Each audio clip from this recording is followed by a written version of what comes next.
तो हेलो बच्चों, कैसे हो आप सब। आई होप कि आप सब बहुत अच्छे होंगे।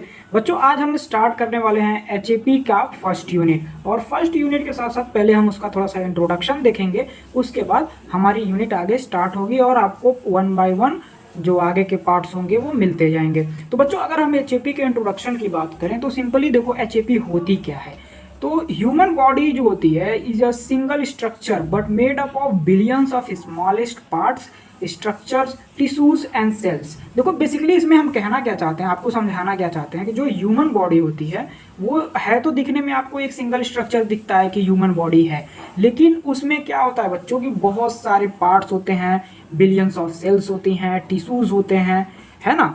और अगर इसको हम देखा जाए तो कैसे ये काम करता है, तो पहले आपकी सेल्स जो होती हैं, बिलियंस ऑफ सेल्स मिल करके क्या करती हैं, ग्रुप ऑफ सेल्स, ये सेम फंक्शन और स्ट्रक्चर की जो सेल्स होती हैं वो मिल करके क्या बनाती हैं बच्चों, टिश्यूज बनाती हैं। वो टिश्यूज क्या होते हैं, जब वो एक जैसे टिश्यूज मिल करके बहुत सारे ग्रुप ऑफ टिश्यूज मिल के ऑर्गन बनाते हैं। और बहुत सारे ऑर्गन नहीं कहेंगे, हाँ बहुत सारे कई सारे ऑर्गन एक साथ मिल करके एक ऑर्गन सिस्टम बनाते हैं। तो ये चीज़ आई होप कि आप सबको पता होगी कि कैसे काम करता है। देखो बेसिकली क्या होता है, मैं आपको समझाऊं तो बहुत सारी जैसे मान लो अलग अलग शेप की सेल्स होती हैं, ठीक है। मान लो ऐसे ये आपकी अलग अलग तरीके की बहुत सारी सेल्स हैं, ठीक है, बहुत सारी सेल्स हैं मान लो। अब ये कुछ एक ग्रुप की सेल्स, जैसे मान लो सर्कल टाइप की जो सेल्स होंगी वो क्या करेंगी, ये मिल करके एक तरीके के टिश्यूज का फॉर्मेशन करेंगी। अब एक तरीके के टिश्यू जिनके फंक्शन सेम होंगे, स्ट्रक्चर सेम होंगे, वो मिल करके क्या बनाएंगे, ऑर्गन बनाएंगे। मान लो क्या बना लिए, हार्ट बना लिए, ठीक है।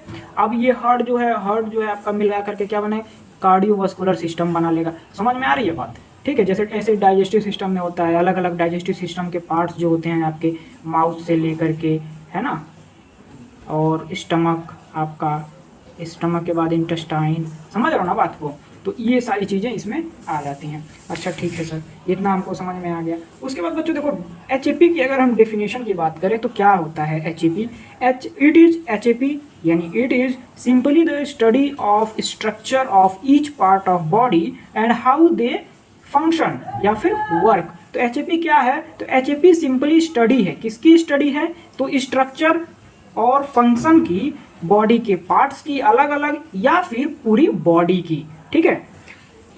The study of human body divided into two part. देखो ह्यूमन एचएपी काफ़ी डिफिकल्ट सब्जेक्ट है क्योंकि हर पार्ट्स के बारे में बहुत ही ज़्यादा हमको ब्रीफ में जानना है। तो उसको पढ़ने के लिए अलग अलग डिवाइड कर दिया गया, दो पार्ट्स में डिवाइड कर दिया गया। और डिवाइड करने के साथ ही इसमें एक पार्ट को एनाटॉमी बुलाते हैं, एक पार्ट को फिजियोलॉजी बुलाते हैं। अच्छा सर, एनाटॉमी और फिजियोलॉजी क्या होता है, तो देखो डेफिनेशन की अगर हम बात करें कि एचएपी की डेफिनेशन डेफिनेशन ऑफ एनाटॉमी की डेफिनेशन क्या होती है, तो सिंपली समझो बच्चों की एनाटॉमी जो होती है, anatomy is the study of the structure and relationship between body parts. अच्छा सर, एनाटॉमी क्या होती है, तो एनाटॉमी स्ट्रक्चर की स्टडी होती है। यानी कि अगर हमारा कोई ऑर्गन है, जैसे मान लो हमारी क्या है, तो मान लो कि हमारा कुछ नहीं है, सिंपल सा हम ले लेते हैं हार्ट, ठीक है। हार्ट आप जानते हैं, हाँ। तो हार्ट के स्ट्रक्चर मतलब ऊपर के जैसे पढ़े हैं हम कि जानते हैं कि हार्ट में क्या होता है, चार इसके वेंट्रिकल्स होते हैं, ठीक है, आर्टरियम और वेंट्रिकल्स होते हैं, चार चेम्बर होते हैं। तो इनके स्ट्रक्चर, बाहरी स्ट्रक्चर की स्टडी को क्या कहते हैं, एनाटॉमी कहते हैं। अच्छा सर, तो फिर फिजियोलॉजी किसे कहते हैं, तो डेफिनेशन जान लो फिर बताते हैं। तो physiology is the study of the function of the body parts and the body as a whole.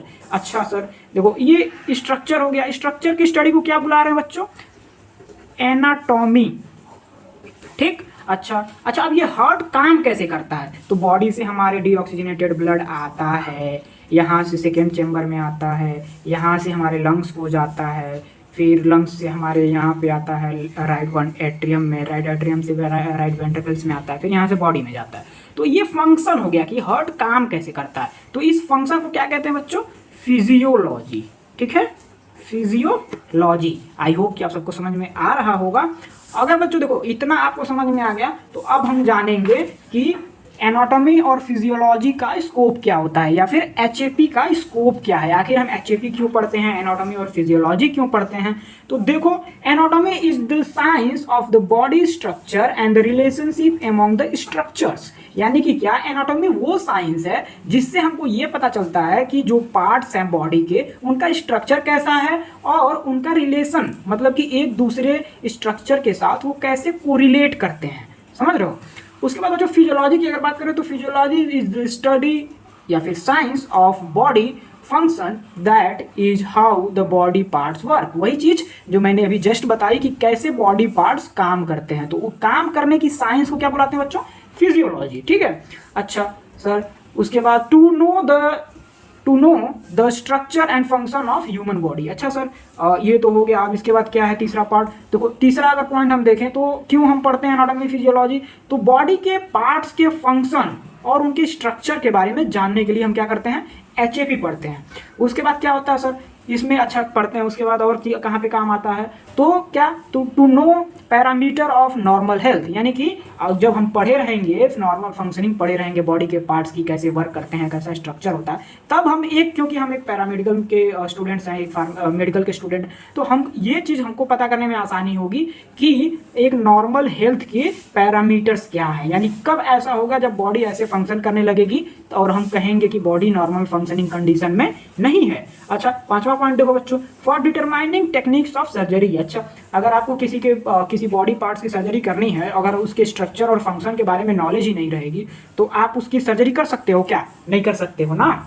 वही चीज़ है बच्चों, जैसे मान लो देखो, अब हम किसी भी चीज़, मान लो ज्वाइंट्स को ले लें, ठीक है, एक हमारा आगे एक टॉपिक है साइनोवियल ज्वाइंट, तो अगर ये स्ट्रक्चर बच्चों आपको नहीं पता रहेगा तो स्ट्रक्चर, मान लो यहाँ पे कार्टिलेज वगैरह होती है, ये आपका घुटने का ज्वाइंट होता है नॉर्मली, तो इसमें अगर आपको अच्छे से पढ़ाया जाएगा, लेकिन अभी इतना समझो कि अगर हमको ये कार्टिलेज काट के निकालनी है तो अगर इसके स्ट्रक्चर के बारे में अच्छे से नहीं पता रहेगा हमको, तो इसको काट के निकालना आसान होगा क्या। आई होप कि आप समझ रहे होगे मैं क्या कह रहा हूँ, क्यों एचएपी पढ़ाई जाती है, ठीक है। तो ये हो गया बच्चों आपका बेसिक इंट्रोडक्शन। आई होप कि आपको ये समझ में आ गया होगा कि एचएपी जो है आपका उसको क्यों कहते हैं, उसका इंट्रोडक्शन, डेफिनेशन ऑफ एचएपी, उसके बाद जो दोनों पार्ट्स हैं एनाटॉमी एंड फिजियोलॉजी, एनाटॉमी और फिजियोलॉजी की डेफिनेशन और scope of anatomy and physiology, ठीक है बच्चों। आई होप कि आप सबको ये वीडियो पसंद आया होगा। अगर कोई क्वेरी है तो कमेंट बॉक्स में ज़रूर बताना।